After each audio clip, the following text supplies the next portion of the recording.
कीजिए।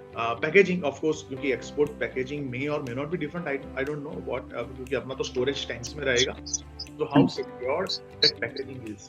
और करंटली आप जहाँ पे कर रहे हो अफ्रीका या मिडल ईस्ट कहीं पे भी, तो कैसा पैकेजिंग अपना चल रहा है, उसके बारे में थोड़ा मेंशन कीजिए। Another is case studies 9th one, कि अगर आपने सक्सेस स्टोरी बेसिकली कहीं पे आपने कुछ इंस्टॉलेशन किया है, उसको कमीशनिंग किया है, या तो कॉस्ट सेविंग किया है किसी कस्टमर क्लाइंट के वहां, या फिर वैल्यू एडिशन की, एनी ऑफ द पिक्चर। ये इतनी बड़ी जर्नी में अपने पास 2 या 3 केस स्टडीज ऐसे होंगे ही होंगे, this is what I believe. तो वो आप कर सकते हो हाईलाइट। टेस्टिमोनियल्स, पेप्सी, कोक, ऐसे कुछ इंडस्ट्रीज के मिल जाते हैं तो बढ़िया है, बेस्ट है। सो वो बोलते हैं ना कि action speaks louder than word, तो वहीं आपने 2 दिन लगा दिया तो खत्म। वो जर्मन ना पूछेगा ना ज्यादातर वो इटालियन वाले को जिग जिग।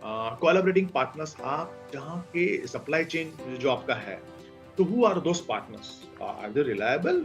जहाँ से कहीं मटेरियल लेते हो, कुछ भी लेते हो, या फिर फैब्रिकेशन कराते हो, कास्टिंग कराते हो, मुझे नहीं पता आपका प्रोडक्ट का स्टोरेज टैंक्स फॉर एग्जांपल कहाँ से लेते हो पैकिंग के लिए। सो हु आर दोस की वेंडर्स? तो अगर बड़े नाम वाले बंदे हैं तो यू कैन मेंशन, अगर नहीं है तो यू कैन ओमिट। जरूरी नहीं है कि अच्छा, जैसे हमारे वेंडर जैसे किर्लोस्कर वगैरह रहते हैं, इसका बढ़िया हो गया, बढ़िया हो गया, तो बेस्ट है। तो वी शुड बी प्राउड कि यार भाई मेरा तो एसोसिएशन किर्लोस्कर के साथ 20 साल से है। सो मेरे ना आपको रॉ मटेरियल में कोई प्रॉब्लम आएगा, ना मेरे प्रोसेसिंग में ना प्रॉब्लम आएगा, ना मेरे पैकेजिंग में कोई इश्यूज है, क्योंकि मेरे पैकेजिंग वेंडर्स भी बढ़िया से। So we should highlight those kind of information. ये सब है ना, यूरोप कहीं भी डेवलप्ड नेशंस में ये मैंने जो कंटेंट बनाया ना, specifically considering to the markets which are highly sensitive, है ना। कि जैसे हम लोग बोलते हैं हमारे सेगमेंट में एक्सपोर्ट्स में, देयर आर 3 टाइप्स ऑफ मोटा market.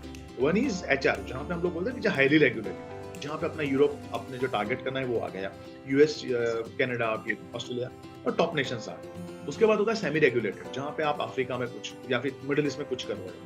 And last is non regulated, जहाँ पे अफ्रीका के वेस्टर्न इकोनॉमीज है, जहाँ पे तो economies are not so strong कि ये सब सर्टिफिकेशन डिमांड कर सकते हैं। जाम्बिया में बेचेंगे तो सी सर्टिफिकेट नहीं मांगेगा आपसे फॉर श्योर,